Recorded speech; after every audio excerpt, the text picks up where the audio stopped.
Секое жири, а особено жирито на ваков еден најголем фестивал во нашата земја, има пред се голема обврска и должност му е и обврска некако да ги додели вистинските награди на вистинските остварувања. Наградите да одат во вистинските раце, бидејќи тоа, освен другото, освен за наградените, тоа значи и за трасирање на патот по кој треба да одат идните генерации, по кој треба да се движи театарот.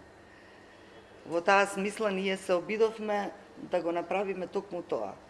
Значи, наградите да одат токму во вистинските раце, односно во оние кои навистина ги заслужуваат.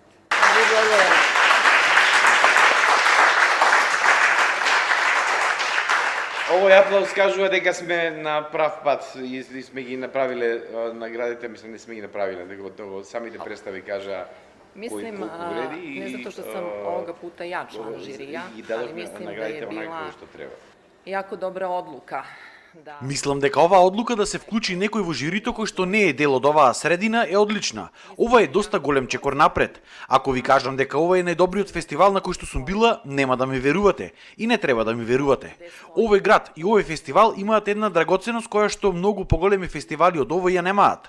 Тоа е публика каква што многу фестивали ја посакуваат, но ја немаат. Се гледа дека ова е една стручна театарска публика и тука лежи иднината на овој фестивал. Ако не се лажам, ова е точно 10 годишнина од наградата за Тапани во ноќта. Значи има и некоја символика на за точно 10 годишнина се повторува еден голем успех, не дека не бил измеѓу. Веќе неколку пати освојува Прилепскиот театар за најдобра представа на Црнодрински.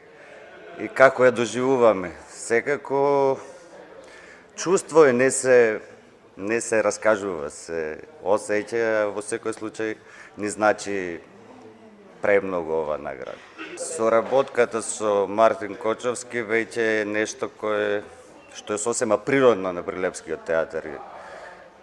Валјда би требало да се одржува и негува и во иднина. И тоа е една екип, јас го чувствувам него како дел од целата екипа, таа е една екипа која што заедно се изгради и треба допрва да го кажува на што има да го каже на театарската сцена.